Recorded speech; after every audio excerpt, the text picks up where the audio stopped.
This episode of the podcast is sponsored by Tiege Hanley, Uncomplicated Skincare for Men. Fires one towards the goal. That's going to be gloved by Travis Ridgen. Well, this is more like it. This is Slangin The Bizkit. Here's Travis Ridgen and Dave Wheeler. Welcome back to the last episode of this podcast ever. No. Well, for the summer anyway. No. Still no. Still calling no. There's still going to be episodes. People are still going to be getting content. Don't you lead them down a stray path. What's the last of you and I for at least a little bit? Only a little bit. No, they're still getting content. We're going to do review videos. We got interviews coming up. There's going to be lots of stuff. We just pre-recorded it all so you and I can go away for the summer. Yeah, we deserve a nice little holiday. We haven't missed an episode almost in we had a little bit of a break that we don't really talk about much these days. But outside of that, we've only missed Christmas on back-to-back years. That's it. Never missed an episode in almost 2 and a bit years. Consistency is key, my friend. Hello, Travis Ridgen in Vancouver. I am Dave Wheeler in Winnipeg. How are you? Did you enjoy the Game 7?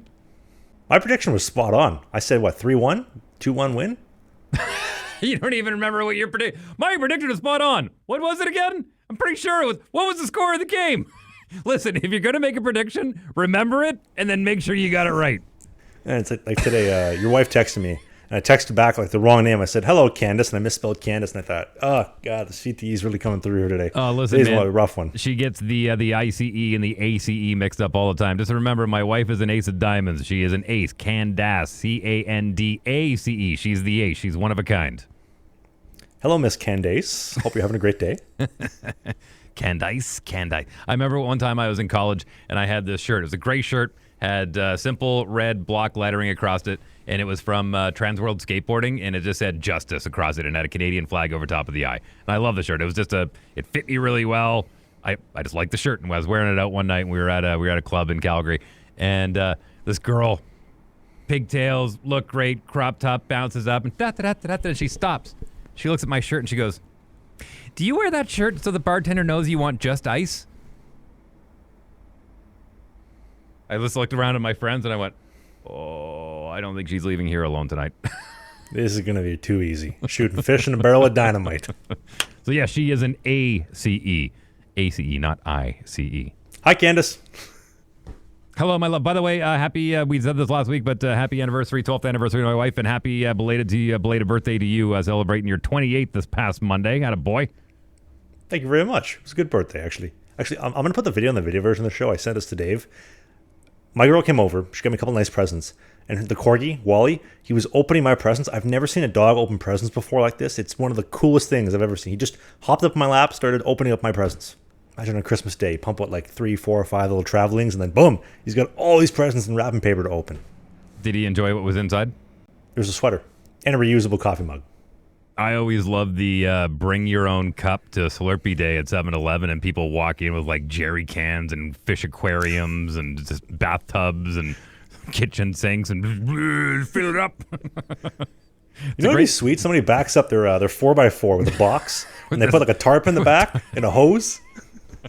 You ever seen those dudes driving down Portage in Maine? They got the tarp in the back with a water heater. Got a hot tub in the back of the Chevy. You ever seen that? Absolutely, man. Yeah, you see that at Country Fest all the time. You'll see that at festivals. You'll see that they used to do that at another roadside attraction down at Camrose all the time in Central Alberta. Oh yeah, man. People are creative. Never underestimate the human spirit.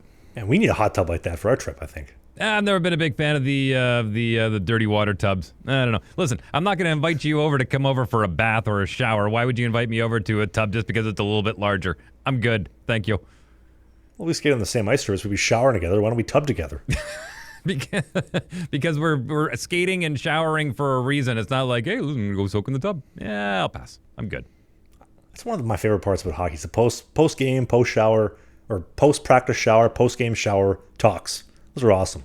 Oh, yeah. Listen, without a doubt. And listen, I'm being a little hard on the hot tubs. I part of the reason is just my wife and I have never owned one. I'm sure if we got one, we would absolutely love it. But, yeah, just I used to have a friend of mine who would say his pickup line was, Hey, you want to come back to my place and jump in my hot tub? And when I say hot tub, I mean jacuzzi tub. And when I say jacuzzi tub, I mean regular tub. And by regular tub, I mean my bed. Yeah. Anyway, I want to talk some hockey, man. I know we're fresh into this, and we're taking some time off over the summer. As I mentioned earlier, we're gonna have some reaction videos coming up. We got some interviews coming up.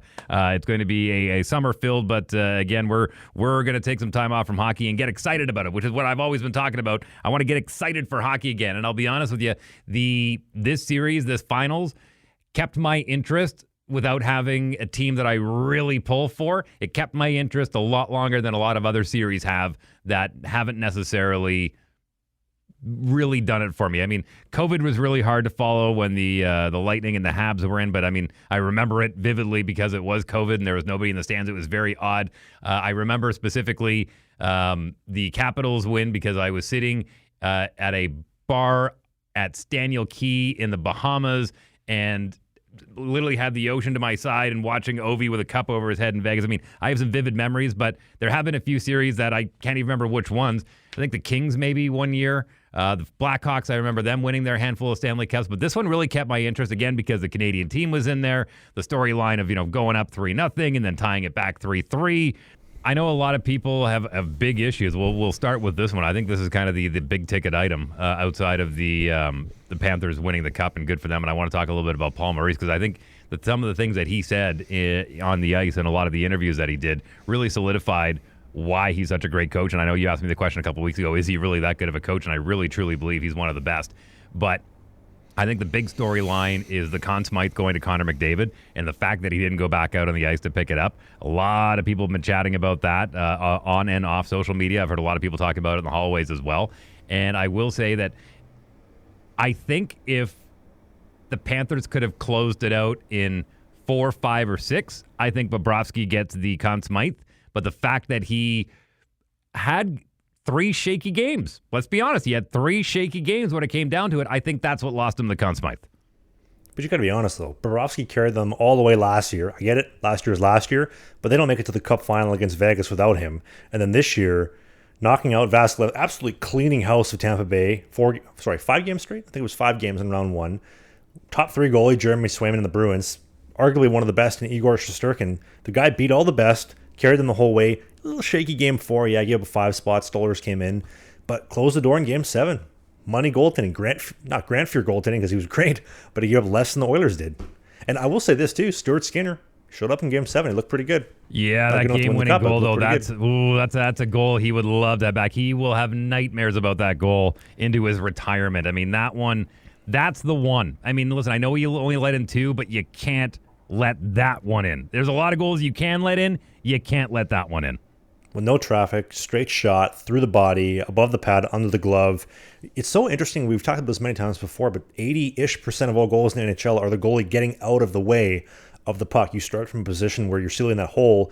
He gets all antsy and excited, opens it up, and has to close it back down. Reinhart beats him, especially on a straight shot from, I think it was right at the top of the circle. Great shot by Reinhart to win the cup, but you got to stop those ones. Those are the tough ones.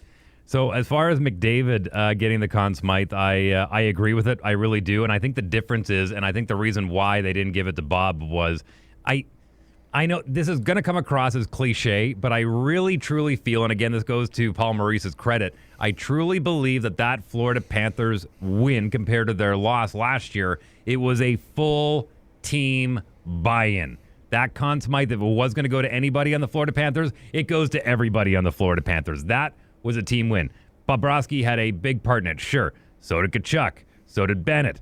So did Reinhart. So did Sasha. So, I mean, so many guys on that team literally played their hearts out, played some of the best hockey they ever had, and they didn't do it for the individual reason. They did it for the team, and I truly believe that's another one of the reasons why they gave it to McDavid, because I think McDavid, as much as you mentioned Bobrovsky and what he did last year, the Conn Smythe isn't about what he did last year. The fact that Connor McDavid, even though he's got a great supporting cast, he is so good at the game that he changed the way he played in these playoffs compared to the way he's played in years past. It shows a level of maturity and just the level that he's on compared to anybody else. I truly believe that he was the best player on the ice through the course of the playoffs, even in that loss. Now, in saying that, people are a little PO that he didn't come back out and accept the Conn Smythe award on the ice. I think that goes to show even more of his character and even more of his leadership abilities, because I've never been a big fan. They've done it to McDavid. They're going to do it to Bedard right away. They did it with Crosby, where they just go, "You're the best player ever. Here is the captaincy." It's like, I know there's a handful of players that lead by example. They're not overly vocal in the locker room and whatnot, and then they lead by example on the ice, and you're putting all the pressure on that and saying, "Okay, do or die. You got the C. You're the captain. Get out there." Some guys do well with it. Some guys don't. But I think Connor McDavid has taken it in stride and doing what he did instead of going back out there as an individual, learning from what the Florida Panthers just did over the past 2 years, where they lost as individuals and then won as a team, would rather be in the locker room with his guys looking around going, which one of these guys are going to be with me right back here next year in the finals? Which one of these guys? He was in there clocking all of that. He was watching guys' reactions. He was watching which guys, the way they took it, what their habits were, what they were doing after the loss. I guarantee you Connor McDavid is going to spend all summer trying to figure out how to get back there and how to do it with a cup over his head this time. I totally agree. I love that move, though. You think of, in the past, Ron Hextall, J.S. Jagier, they get the picture with the mug. Don't forget Reggie Leach. Don't forget Reggie Leach. No, was it Reggie Leach or Brian Leach? No, Leach won it in 94, but they won. Sorry. Losing the Stanley Cup and winning the Conn Smythe, they look sad. They look defeated. They don't really want the trophy. McDavid says, "I'm not even going to bother giving you the picture that time of day. I don't care about your Conn Smythe. I'm going to be the captain of the team, and I'm going to talk to the boys. I'm going to make sure we're good." And the second that the buzzer went, they lost. He went right to the bench, giving guys high fives, pats on the back. It's going to be okay. We're going to make it back next year. We're going to work even harder and get it done. That might be one of the best captain moments in NHL history. I was really impressed by that. I know a lot of people don't like that. I was super impressed by that. No, I think it was a much better move for the future of his career and that team than going out there and accepting the Conn Smythe and getting a nice round of applause. People are saying he could have just came out and touched it and went back up. Yeah, he could have, but he didn't. And I much more appreciate the fact that he didn't. Like you said, he was more focused on his team than he was on himself. And good on you, Connor. I think you're great. I know we've given you a bit of a hard time about your house and the fact that you're not exactly the biggest fan of Edmonton, but hey, I think you made a great move. He will get a Stanley Cup. I'm not sure if it's going to be in Edmonton. I'll be honest with you. I'm not sure if he's going to hoist this cup in Edmonton or not, but he will at some point in his career. I think Bettman's rigging the game. Was it 30-some-odd years? Longer than I've been alive since the Canadian team won the cup. I don't know, man. You see that video of those fans in Edmonton ambushing him at the JW Marriott? "Gary, why don't Canadian teams win?" And he just looks like, "Scaredy." Well, listen, I've said this before. I'll say it again. Gary Bettman was not hired by the fans. He was hired by the owners, and he still has a job because he's doing a good one. We don't have to like him in order for him to keep his job. And when it comes to your comment about why hasn't a Canadian team won, because they haven't been good enough. Flat out. They just have not been good enough. Speaking of ownership, I don't know, man. 2004, Game 6, I thought I'd crossed the line. Marty Gellin on Javi Bulin, and then Game 7, 06, Oilers Canes, and then 2011, I know the Canucks blew it against the Bruins, and then who else went to Game 7? Oilers went, Habs went. Canucks went. I don't know, man. And how many of them got wins? What do you think of RA getting booted off for Spittin Chiclets on the ice? All right, listen. I know I've been a little hard on the boys over there at Spittin Chiclets, and I'll preface this by saying I think Barstool Sports has got a great setup over there. At any point, if they gave us a phone call, I'd be more than happy to have the conversation. But listen, we'll even do booze ads. Listen, I made a comment. Was it last week on the show where I said that they've basically been taking the high beams girl and parading her around like they're like she's their mascot, going to all the Oilers parties, wearing Oiler gear, just really being part of Oilers Nation and really diving into it. And then I just the absolute hubris of RA. RA is the old guy, right? He's the non-former player. He's just some rando from Boston. Like, does he have any broadcasting background or not? No, RA's the dude that's shaped like a pear. He never played hockey and loves to smoke Jays. No hockey experience. He goes down to ice level because he's got accreditation to go down and be part of the media, and goes down on the ice going around trying to congratulate a lot of the staff and players and even Kachuk's dad going over, and they all told him where to go, and he's just walking like, he's like a walking meme, like, okay. And then the players told him to get the F out of the locker room. And you can't sit there and pick a side if you want to be a journalist or you want to be part of the media and you want to get accreditation for this kind of stuff, you can't show bias. You just can't. You can't sit there and be... Sorry, did you hear the other day on their latest episode, they were telling him about that, and he said, I wasn't biased at all. He was in the press box at the owner's suite of the Oilers game with Daryl Cates, whatever his name was, and he's jumping up and down. Woo! Go Oilers, baby! I'm not biased at all. He's smoking a jig, getting waffled out of his mind. And then the best part is I saw the clip where he was turning around going, I don't care about that. I don't care about the play. Way to bite the hand that has fed you for the past 5 years or whatever it is on that podcast. Way to turn all the players that you've gotten on, all the guys that were more than happy to come on, do you go out and say, I don't care about them or what they think? Way to bite the hand that feeds. See how that works out for you. Man, Spittin Chiclets has got to boot RA off the podcast. It's so much better when he's just not talking. Wit and Biz are great. I really enjoy listening to them. But I personally haven't listened to them for a while because I just can't listen to RA speak. It's just, you can only hit skip 30 seconds so many times in a 3-hour episode before I don't want to listen anymore. They got to get rid of that guy. Listen, whatever. I love his Boston accent, but we've ragged on them enough. The season's done. On to the next one. Just, man, oh, man. Like you said, though, his pear-shaped body when Sean Thornton tells him, who the F let you here? What are you doing here? And he's like, oh, I don't know. It's almost like, when Gritty takes his his gut and kind of like shakes it around in people's face, kind of like that. I don't mean to fat shame RA, but oh man. Anyways, some protein. Too funny. Honestly, I thought that was pretty darn funny. Have you ever noticed how some of the most spiteful, pissed off people, they age like an old duffel bag? Yeah, I'm doing that now. Thanks for pointing that out. Well, if you don't want to look like Anna Kane, Evander Kane's ex, or if you don't want to look like RA on the ice of the Florida Panthers, you got to get Tiege Hanley, the presenting sponsor for today's show. Tiege Hanley is uncomplicated skincare for men. They give you everything you need, nothing you don't. Whether it's the AM moisturizer first thing in the morning after you use your daily face wash, the PM moisturizer before bed, Tiege Hanley has everything you need, and it's the same skincare that I've been using for almost 4 years now. And right now, when you go to the link in the video description or the link in bio on Instagram or TikTok, you can get up to 40% off your order of Tiege Hanley and this awesome silicone body scrubby. And scrub in the tub, put your body wash on there, get that loofah. If you're really immobile, maybe like you put it on a stick and kind of like get your back, get your butt crack and everything. It's great. And again, thanks to Tiege Hanley for sponsoring this episode of the podcast. What do you think they're listening to? What do you think? Listen, I know all these teams going into playoffs have like a song like when the St. Louis Blues won it, it was singing Gloria. Gloria. Oilers had La Bamba. I understand that's like the theme song. I get it. It's a theme throughout the playoffs, and you run with it. The fans get on board, but when they're in the locker room. Again, I'm a little out of touch. What did you find over the course of the 24 teams that you played for this past season? What was the genre that was listened to the most in the locker rooms? Before practice, country music. Always country music Mondays, Tuesdays, Wednesdays, Thursdays. Fridays, probably gangster rap, little thug music, and then before the games, all the R&B, the electro, the dance music, that type of stuff. Really? Ain't no rock and roll working its way in the dressing rooms anymore. That's disappointing. I think the only time I've ever heard rock and roll in a locker room is when Ian White took over the aux cord one day in Motor City, and then after one day they said, Whitey, you're done, you're out of here. Sorry, dude. No, none of this classic rock stuff. What was he playing, Quiet Riot or something?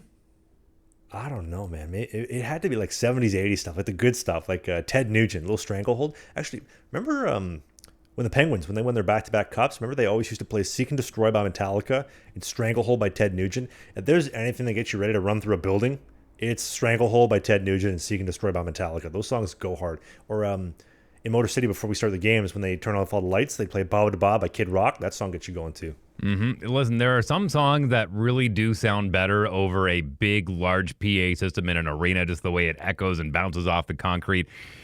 For instance, the Jets used to play a song, Andrew Ladd, when he was captain. They used to play some Fall Out Boy. Rev Theory was on there. Give me a hell, give me a yeah. Stand up right now. And I mean, listen, those songs are written specifically for like, hey, let's write an anthem. And God love them when it works its way into the arenas. I think that's great. I come from a generation where it was a lot of Green Day, a lot of Offspring, Smashing Pumpkins, Metallica. There was no country music. There was, I should say, very, very little country music. An old buddy of mine, Trevor Grandjam, used to slide in the country whenever he could. He used to love his Tim McGraw, I like it. I love it. I want some more of it. I try right. So hard. There was a lot of that. The odd time we get the country, but mostly it was rock and roll music. We didn't get into the odd time. I remember John Cusi used to throw Slayer on every once in a while. That one was a bit of a head scratcher. Yeah, for the most part, Metallica, Offspring, Green Day, Smashing Pumpkins, those were kind of a Nirvana, a lot of Nirvana on the bus. There are some that are just, some songs that just remain iconic, like the Alan Parsons Project, Fire in the Sky. The Phoenix Suns used to use that back in the 90s when they were coming out doing their intros. There's some songs that just sound great in an arena, and they just... I don't know what it is. I think every individual has a different vibration. This is the way it kind of moves into your soul and gets you pumped up. Some people get pumped up on different stuff, but I find it fascinating that country music and gangster rap is what's getting into the locker rooms these days. I'm trying to think of how to describe the energy and the atmosphere in the locker room. When you come in from morning skate, it's a lot more easygoing. So I think that country music really helps.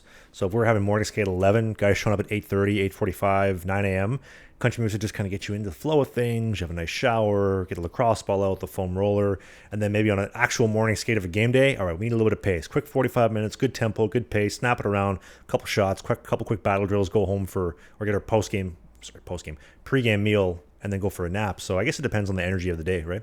Yeah, absolutely. I also think it helps guys talk a lot. Like to get the conversation flowing in the room, guys beside each other talking, conversing, and then getting that energy flowing for on the ice. I think it helps a lot.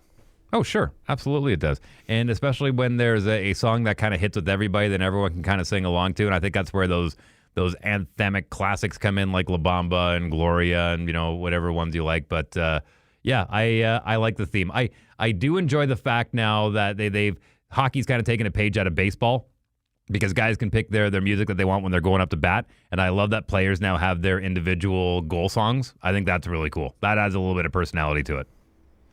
If you had to give me your top 3 pump-up songs for hockey, what would it be? Top 3. From my generation? Just anything. Like if you had to nail down the best pump-up song, Dave Wheeler edition, what are you going to pick?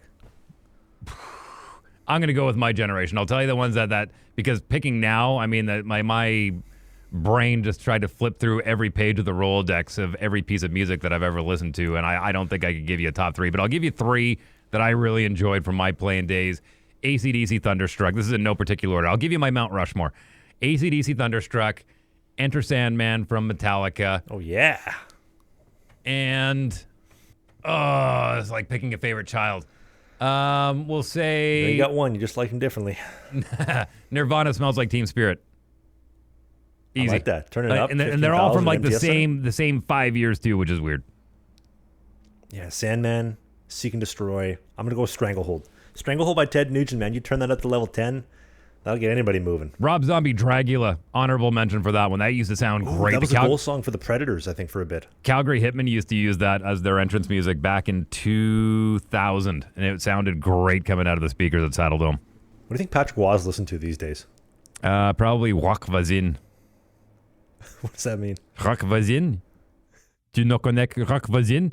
C'est magnifique de la ville Québec. He's a French singer. He sings in both French and English, and he's, if you can squeeze in a little bit of Rock Voisine, it's R-O-C-H-E, Voisine, V-O-I-S-I-N. He is an absolute songbird. He is the pride of Quebec.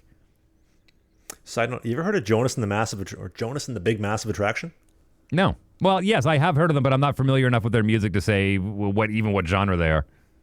I'm going to put Big Slice, Joonas and the Massive Attraction as my top pump-up songs of all time. You got to put that in there. But reason I mentioned that, there's this clip going around of Patrick Waugh with his grandkids. He's putting on the street hockey pads, and one of the kids asked, "Granddad, were you any good?" "Yeah, who told you that?" "Mom said you're better than Kelly Hrudey." "Yes, I'm better than Kelly Hrudey." Boom! Wow! Kelly Hrudey catching strays all the way from 1993 from Patrick Waugh in the Cup final. Like, that dude's going to have to get another appointment of Botox to recover from that one. Listen, with English being his second language, he has thrown out some zingers over the years. My favorite one, we've mentioned it on the show before, but after Roenick talked about him having to find his jockstrap up in the rafters of the arena, he came back saying, "I don't know what he say. I have 2 Stanley Cup ring plugging my ear." So, I mean, he's and apparently from what I understand, and actually I know this firsthand, it was Mike Keane that fed him that line. I thought it was fantastic. I don't care what anybody says. Patrick Waugh is the GOAT. He is my GOAT of GOATs for goaltenders. A winner, confidence, style. He did it with finesse, and he didn't give a damn what anybody else thought. A winner of winners. You wanted a guy in net to win for you. It was Patrick Waugh, and man, Kelly Hrudey ain't going to be recovering from that one anytime soon. I love that one. Who told you that I was good? What does he do on the island next year? Do you think he actually gets him into a playoff spot? Oh, of course. Of course. Give me a prediction. You're so good at predictions off the top of the show. Give me one. What do the Islanders do next year with Waugh on the bench for a full season? What does it matter? I'm not going to remember the prediction anyway in 3 days from now. But Stanley Cup. Let's go Isle. Bring me to the press box. I can drink. Let's smoke some J's, get waffled, fall to the 300 section, to the 200 section. Man, just hire me for Chiclets. Make the playoffs. Didn't they? No, they got Varlamov and Sorokin still. So, yeah, they got great goaltending. I'm sure they'll be back in the playoffs. Did back-to-back conference finals against the Tampa Bay a couple years ago. I will say this, too. I don't know if anybody agrees with this one. I thought the 2020 playoffs in the bubble, in the Edmonton bubble, that was some of the funnest hockey I've ever watched. It might also be because it was happening in September and October, and there's an energy, there's a substance to fall hockey starting again, right? All summer you spend time in the gym, working out, and then fall rolls around. All right, it's go time. And I get it. For most people, it wasn't go time. It was stay in your home and be afraid of the flu. But for me, I was in Sweden, and I was getting ready to have go time. So I enjoyed it. I'll be honest with you. I know it. The way my brain kind of accepts that is, hey, that was the year that Tampa Bay had the dynasty with Stamkos and Vasilevsky and whatnot. And the fact that they attached those, was it 3 cups, if my memory serves me correctly? Was it 3? They got 3, right? They got 3. 2 cups and then a cup final loss against Avalanche. Right. Okay. So that dynasty was kind of coupled with the pandemic. So my brain kind of goes, yeah, that's when they had the dynasty. They probably would have won anyways, but it's so hard. If another team would have came in and won in that shortened season with the way the divisions worked and whatnot, there would have been a much bigger asterisk next to that Wikipedia entry as far as it being a shortened season. But I'm happy that it was Tampa Bay because they were so dominant in those years that it just, my brain goes, yeah, that's fine, accept that, because it really was. And as much fun as it was to watch from your end, for me, it was a bastardization of what the NHL has been over the past 100 and some odd years. I don't know. It was just weird. I didn't like it. I wasn't a big fan of the pandemic in general. I don't think anybody really was. And I think just to kind of shoehorn that in just for the sake of doing it, I thought was, I don't know, awkward. But again, my brain kind of quantifies it as, no, Tampa Bay would have won anyways. Well, they had 6 months off between when they shut things down and started back up again. That's a full off season. So it might as well have been a whole new other season of champions, right? No, exactly. So, yeah, again, I try not to think about it too much, and I don't think it'll be a great trivia question one of these days down the road on one of those ESPN sports trivia shows or whatnot. But, yeah, I think a lot of people just try and forget about it. They just remember Tampa Bay being really good in those years, and they won a couple Stanley Cups. I think what's special about that, too, is that was one of the greatest goaltending performances of all time.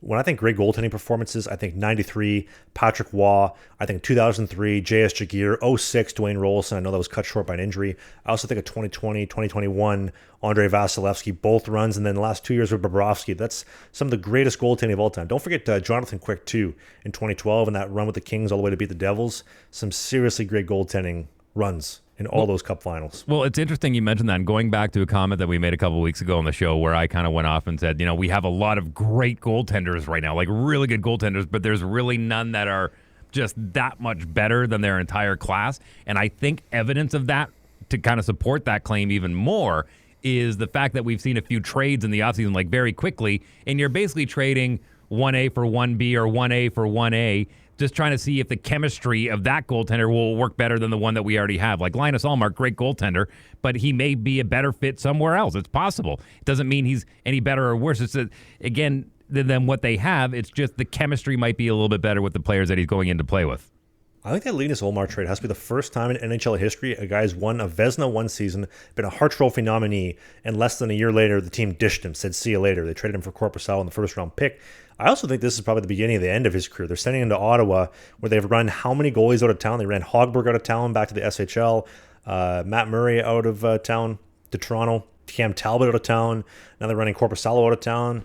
It's where goalies seem to go to die, is when they go to play for the Ottawa Senators. So hopefully he can turn things around. But he had a great season this season, .915 save percentage. Last season with the Vezina with the .938. He's a great goaltender. I just hope that they can put some defense in front of him in Ottawa. Well, again, it's an age-old question of, do you measure talent by success? Because I've seen a lot of great hockey players not win, but they're still better than a lot of their class. I mean, one of the Black Aces that just won, and take your pick of one of the guys on the Florida Panthers, are they better than Zach Hyman? No, Zach Hyman's a better player, but he didn't win a Stanley Cup. So does that mean that their success makes them a better hockey player? Not necessarily. So when it comes to Ullmark, yeah, he's had a lot of great success individually, but the success is based on what can he do for the team. And I think when it comes to Ottawa, they are really trying to shoehorn in because they want to be good now. They want to be good right now. And then they're trying to like shoehorn in these pieces of the puzzle, and Tkachuk's there and he's being patient with everything. But I don't know how much longer he's going to be able to hold that in Ottawa. I hope it's the right fit because, again, the stronger teams we have in Canada, the better shot we have of getting Lord Stanley back on the north side of the border. But yeah, Ottawa, I think they're a few years away. They showed glimpses, but I think they're a few years away from being a real threat. I was kind of shocked that Joonas Korpisalo was so early, though. I remember he was going to be the predecessor to Bob when Bob left for Florida. He put up 74 saves in that overtime, I think it was lost or maybe win against Tampa in the 2020 playoffs. He's been great. He was so elite, so flexible, so fast, so mobile, and he's just been shipped around quick.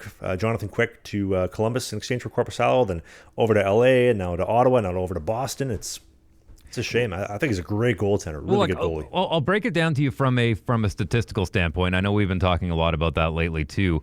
We're trying to cram everything in here before the last episode before the summer break, but when it comes when it comes to statistical hockey, the same way as if you look at a scouting report from some of the top scorers in the league, they will show you where they score the majority of their goals. You can look on the bubble. NHL.com has it. I mean, Alexander Ovechkin, we all know it's on his on the half wall, just above the hash marks, on the power play, slap shot. That's where he's scoring the majority of his goals. So the idea is to try and cut that off. Really hard to do when you're killing a penalty. When it comes to goalies, I think a lot of times, and the Oilers figured this out for games 4, 5, and 6. Get Bob moving across the crease as much east-west as you possibly can, and let's move that puck around. So instead of Paul Maurice, again, showing what a great coach he is, instead of going, okay, Bob, you need to get across the crease quicker, he says, okay, D-men, we need to tighten up a little bit and cut off those passes, and let's do it before they hit the blue line, because that seems to be where they're scoring their goals. And they figured that out in Game 7 just in time, because you saw Bob, he was not moving across the crease a whole lot the way he was in Game 4, 5, and 6. So statistically, I think if Linus Ullmark and the Ottawa Senators can figure out where is he best and how can we make sure that he's seeing shots in the areas that he's going to stop the puck, statistically, that's a better move than let's just see if he's going to be able to stop pucks and handle all the pressure of playing on a subpar team. I don't think the carousel of goaltenders is done. I mean, Merzlikins. Merzlikins, yeah. You see the comment that the Columbus general manager said the other day. They asked him, what's the progress on Elvis and trading him? Nobody's trading for that contract. Man, oh man. And people were scratching their head when he signed that one. Everyone kind of thought, oh boy, all right, well, sure, let's see how that bold move, Cotton. Let's see if it pays off. And it's paid off for Elvis. My God. But Elvis is not leaving the building. I don't think he's going anywhere. They may have to buy him out.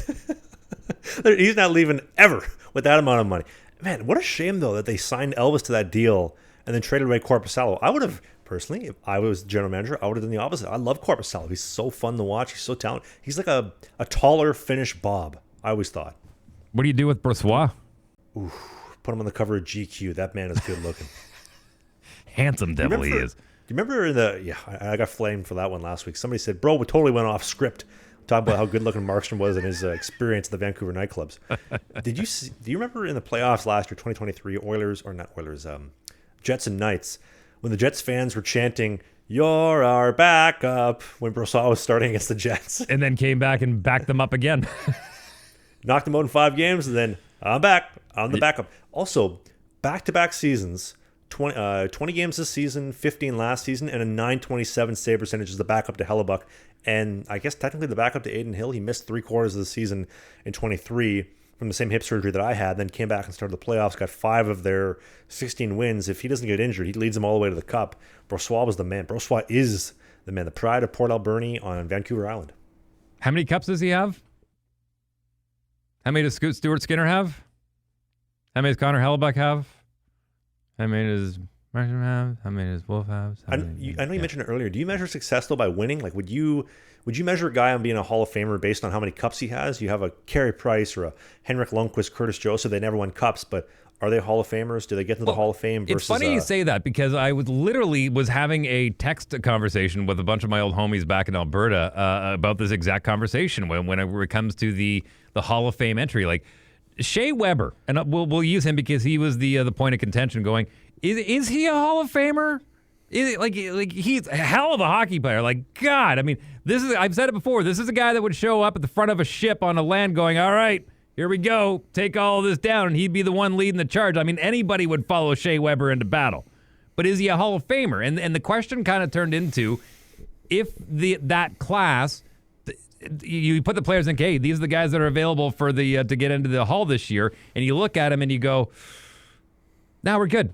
Nobody's getting in this year. And not saying that Shea Weber doesn't deserve to be there, but I think it's more of a conversation rather than, was there anybody better or is that the best we got? And I think it was a conversation of, well, we got to put somebody in. Let's put him in. So I don't think he's not deserving, but I think it's more of a conversation. And I don't think you have to put somebody into the Hall if they're not deserving of it.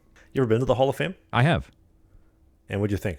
That was cool. I mean, it's like any other museum. I think the more interactive it can get, the better. I've had an idea for a museum to put here in Winnipeg that you can ask me about another time regarding somebody who heavily inspired one of the greatest spies of all time, and that of 007, James Bond, but we'll save that for another day. Maybe in the fall when we return, if you remind me about that story. But listen, I think it's great if you're a hockey fan. It's like, that's Graceland for hockey. Going back to another Elvis reference. I think it does a good job. It updates all the time.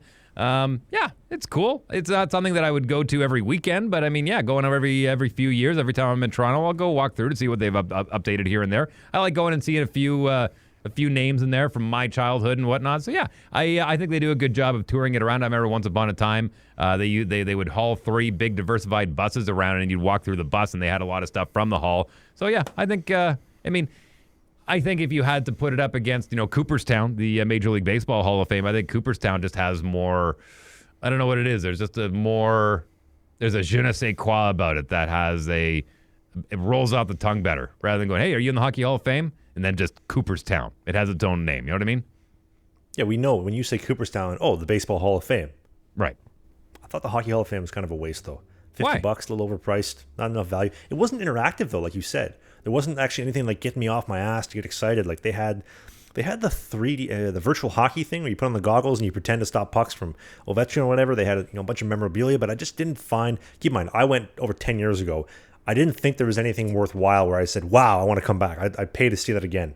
I thought, all right, I saw it. That's it. I'm never going to come back again. I think one of the reasons why, and this is just a working theory since we're on the topic, but I know it happens in a lot of rinks, not all of them, but when you're walking through the concourse and there will be a table set up where you can buy used equipment from the team. I mean, the Winnipeg Jets will have it set up. You can buy pads and gloves and jerseys and a whole bunch of stuff that's there. They actually have some really, really good deals on some of that stuff. Some of the game-used practice game gloves, sticks, pads, and the goalies especially, they got some smoking deals there. Very underrated finds. Yeah, absolutely they do. But, I mean, now when you go into the Hockey Hall of Fame and you see an old pair of gloves lying behind glass that Thomas Steen wore when he won the Avco Cup back in the day, wearing number 15 as the assistant captain of the Winnipeg Jets, is it as impressive when you're seeing the stuff flogged at every single game when you go for 42 nights out of the year? I mean, it doesn't have the same kind of emotional attachment to it that it did, even 15, 20, 25, 30 years ago, where it's like, whoa,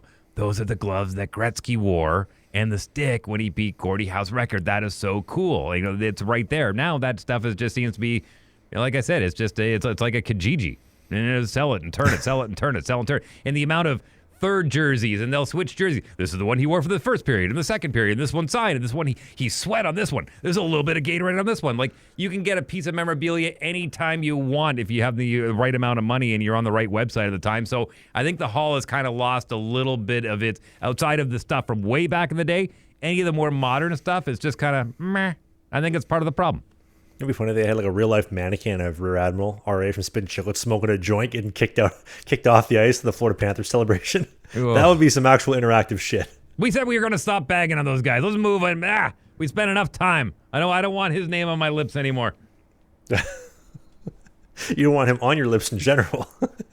Man, think of I don't know if this is too much information, with the amount of joints that dude smokes, the amount of booze that guy drinks, how bad he would taste. Listen, as I always say, don't tell me how to enjoy things. It seems to be working for him. Mixing the water. Hey, were you at the Stanley Cup Finals partying in the owner's box? Nope. Nope. Was I? Nope. Nope.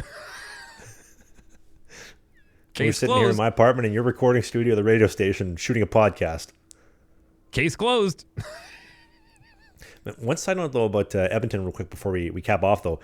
I did a trip to Edmonton last week for at the Hotel McDonald. And man, Edmonton is stunning in the summertime. Very underrated. Kind of like Winnipeg. You get the greenery out, the river valley. The people are nice. The people are friendly. Yeah, maybe they don't have the heated driveway the same way Connor McDavid's house is, but yeah, I like Edmonton. Well, Beautiful listen, spot. Edmonton skyline has basically quadrupled since I was going there back in the late '90s, early 2000s. And White Ave, thank God that has still survived. That still seems to be the party strip in Edmonton. I mean, I remember bars like Squires and the Purple Onion, and absolutely, there's good food. Stoli's used to be on that street. There were some great bars, and still is great bars, just more generational. The Rum Jungle. I mean, White Ave was just an absolute party spot in Edmonton. It wasn't too far from the university as well, which was kind of nice. But yeah, man, Edmonton. Like I've said before, Edmonton's more of your blue collar crowd. You've got some great bedroom communities that are now part of the city when it comes to Fort Saskatchewan and Sherwood Park and St. Albert and Spruce Grove and whatnot, and it's all kind of one big city now. But Edmonton's a great party city in comparison to Calgary, where you've got Kensington. I've lived in both cities. Kensington Market, which is great, in Calgary you've got 17th Ave, the old Electric Avenue in Calgary. My brother got arrested for streaking after the Flames went on their run back in the day. Yeah, just throwing that in there for you, Mikey.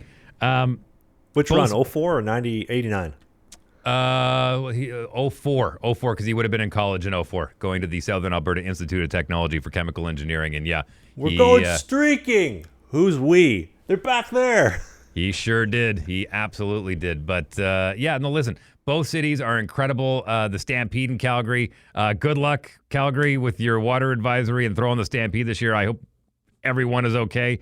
Both cities are fantastic, man. I love it. Riding the C train from St. Campus on 16th all the way down. One of my favorite things, this is great. In Calgary, if you take Edmonton Trail, it takes you to the Saddle Dome. In Edmonton, if you take Calgary Trail, it takes you to the airport. I find it interesting, though, how out of the way the airports are. At least in Winnipeg, the airport's kind of in town, but Edmonton and Calgary, it's both so far out of the way. But both beautiful spots, man. I like it. I would consider moving to Edmonton or Calgary, especially with how overpriced Vancouver is. No tax. Well, no provincial tax in Alberta. Mm-hmm. No, I listen, man. That's my birthplace. I was as much as I was born and raised in Alberta, but I grew up in Winnipeg. If that makes any sense. You matured as an adult. Right, exactly. But listen, I still have a birth certificate that says I was born and raised in Alberta. I think of the Paul Brandt song, Alberta Bound, every time I think about Alberta. It's a fantastic spot. I love it. Western Canada, you can't do any better. You take your pick of those four provinces, and even up in Northwest Territories. Shout out to the Northwest Storage area. I'll take Western Canada for my dollar every day. You know, one downside about Edmonton, though, is Edmonton's like 3 hours plus away from the Rockies. Calgary's 45 minutes. Whoa, hang on a sec here. It's not that far of a drive to Jasper. Jasper, you want to talk about underrated, with Edmonton being underrated as far as how beautiful it is with the River Valley and everything in summer. Jasper is not too far away, man. Jasper, for bang for your buck, absolutely every single time. Banff is way nicer, but Jasper is way less populated. It's less commercialized, too. It's not commercialized for the tourists. It's actual nature. Like, there's so much wildlife in Jasper. I remember last year when I was in Jasper, there were so many goddamn elk walking down the main sidewalk. Yep. It was crazy. No, those are their streetwalkers. You just can't tell the difference. They're like 2.5, 3 hours away, though. Jasper to Edmonton? Yeah, but I mean, it's a... I understand the proximity from Calgary to Banff is great. I mean, we used to make that drive as about an hour and a half. Again... What are you driving, 30 kilometers an hour? In the middle of winter, man? All depending on those roads? I guess it depends. I haven't really done that in the middle of winter. We would drive out to Fortress is where we would normally go. I found it a better snowboarding spot than going into Sunshine. But no, I absolutely love that area. But Jasper, like I said, you talk about underrated. Edmonton, Jasper, Calgary, Banff. I understand that Calgary, Banff gets more of the tourism, but Edmonton, Jasper for the dollar, just as good. I'm kind of disappointed you're not coming with me to Jasper at the end of the next month. I know we're going golfing in Saskatoon in 2 weeks, but man, I'm disappointed you and I aren't golfing in the Rockies together. Yeah, well, listen, I'm looking forward to our trip out to the Toon. As I've told you, man, I got lots of love for Saskatoon. None for Regina, but I got lots for Saskatoon, so I'm hoping they roll out the red carpet for us. I called Dave out the other day. I said, you've been challenging me to kickboxing, a little Muay Thai, a little street fighting. Time to saddle up the old pony, old man. He says, what are we going to do? I said, I don't know, get some pillows from the hotel room. Let's run some drills, little hand-eye. We'll do the pads. Yeah, to me, that sounds like a bigger conversation about something you really want to tell me that's been going on deep down inside. Hey, you want to come to the hotel room, put pillows on, and kick each other? You want to go in the garage and play karate? Maybe smash some watermelons, too? Yep. I am very much looking forward to our trip to Saskatoon. And actually, we're just again, before we wrap up here, just to kind of pump up all the stuff that we got coming up over the summer, we're going to be doing some behind-the-scenes stuff of you and your day-to-day and me and my day-to-day, whether or not people find that interesting. I certainly hope you do, but there's going to be reaction videos, there's going to be interviews, a whole series that isn't just Travis and I sitting here shooting the breeze for 45 minutes. So if you're on the Apple Spotify version, you're not going to see anything popping up in your feeds probably for about 2 months-ish, because these are going to be video-specific things. But Dave and I are going to be doing, I think we're going to do twice a week to start the summer for the month of July, reaction series videos. We're going to do about 4 of those, and then we're doing a day in the life of Canada's top morning show, which is, I'm going to follow Dave around, do a little 3-4 minute documentary, a little short film behind that, which I think is going to be really cool. And then Dave and I are going to go golfing. We're going to do a little bit of a golf documentary, a little sandbagger of us shooting it up in Saskatoon. And then the summer interview series. So Corey Schneider, Matt Murray, we got Brandon Perlini locked in the other day. We got a couple other great interviews. I'm excited to launch those out. And then in September, we have some very, very interesting things to share with you in regard to my career. It's something that we've been hiding from you for quite a bit, but you're going to have to wait till September to find out about all that. Right, Dave? Yes, it involves pillows and hotel rooms and kicking each other. Well, getting kicked by somebody else, but... But yeah, it's going to be really exciting. I'm excited for us to take a little bit of break and to get all this other stuff that we've pre-recorded in the bank. And then, man, hockey season. That, like I mentioned earlier, that is my favorite part. I love summer. I love, doing the training in the summer, skating, working on your craft, honing it in. It's the trade that I've been doing since I was 4 years old, been a goaltender since I was 10. I love having, that pursuit of pushing that boulder up the hill. But when fall rolls around September, October, and it's time to report for the new season over in Europe, training camp, morning skate 4 days a week, a little bit of travel on the weekends. That's what I live for. That's when, the big boys come out to play. And that's literally why I do this. My favorite thing in the world is playing hockey, stopping pucks, and being the best goddamn pro I can be. Good for you, man. I'm looking forward to the summer. And like I said, I'm really excited to get it. I'm excited to get excited. I know it sounds weird, but I'm looking forward to the summer and forgetting about hockey and the inside out, and then getting excited in September and training camps and travel and trades and can't wait for October. I'm looking forward to it, and that's what I love about it. And again, I've said it before, I'll say it again. If you're a parent, cross-train your kid. Put him in something else. Pull him out of hockey for summer. You don't need to go to every single bloody tournament and scouting camp and putting all these dollars out. Put him in baseball. Put him in soccer. Put him in jiu-jitsu. Put him in curling. Put him in golf. Put him in something that's going to get them excited about the fall. You know what I'm really excited about? Selfishly, because I know we haven't talked about my hockey in, it feels like months, but to actually start talking about the ins and outs of minor pro hockey and the things that I'm experiencing and the stories and the road trips and all the crazy stuff that, dude, I you're usually literally hold back going from the to a brand new country that you have no idea what the culture is. You're going to Spain, one of the most beautiful countries in the world. I am so excited to find out everything and live vicariously through you doing that. I am so excited for that. You know what I'm not excited about? We're going to continue recording at the same time we always do to get it done in advance for every single Sunday. Also, the upload schedule might change a little bit in Spain, just depending on my schedule, so that things can get up in time. But you're going to be rolling in the studio around 4 or 5 p.m. as usual. I'm going to be popping out at like 11 p.m. midnight saying, all right, Dave, let's get this done. I got to be morning skate in 8 hours. We'll figure it out. The main thing is it'll be uploaded pretty much every Sunday, usual time, so everyone can be part of your Sunday schedule. One quick question before you finish up. What do you want to see the podcast moving forward? I know there's been some complaints about so many clips, like the short form stuff. The long form content, the long form episode of the show will continue. The clips will continue. The clips will stop a little bit over the summer. But moving into the next season, what makes this podcast good that you love and you come back for? Leave in the comment section below. Also, thank you to all of our military that left comments or sent messages last week. Your trading cards, your Patreon merch, your perks are in the mail. So thank you for being a member of the military and supporting the show. And to our giveaway 2 weeks ago, those are out as well. So if you won those giveaways, you'll have your stuff soon. That's it. Have a great summer, everybody. Hopefully you get out there and golf a lot, and make sure you sign up to Patreon, follow the social medias for all of those clips and whatnot. If you want to stay up to date, send us a message. And yeah, we'll see you in Saskatoon. If you're in Saskatoon, looking forward to seeing you. Yeah, at Slangin The Bizkit on Instagram if you want to send us a message. Dave doesn't monitor that inbox. I do, but if you want to email Dave, what is it? Dave at Energy106. Oh, Dave, you got your eye back. I don't do social media. If you want to contact me, honestly, hit up my Gmail account. It's wheelerj28@gmail.com. Whiskey Hotel Echo Echo Lima Echo Romeo J28 Juliet 28 @gmail.com. Whiskey Tango Foxtrot. All right, take us out. New episodes of the podcast every single Sunday during the season. There'll be new content coming up, but usually 11 a.m. Eastern, 10 in Winnipeg, 9 in Calgary, 8 a.m. in the Pacific Northwest. We're approaching 10,000 subscribers on YouTube. Hit that subscribe button. 100,000 on my vlog channel. Hit the subscribe button on that. Thank you for listening to the show all season long, whether it was during our little bit of a break during the winter, whether it was during me getting traded to 24 different teams in the fall, or now at the end of the season. Thank you for listening to Slangin The Bizkit, and we cannot wait to come back with you at the start of next season before I head off to Europe. Thanks for listening. Shout out to my boy Stewie over in the UK, getting ready for another season.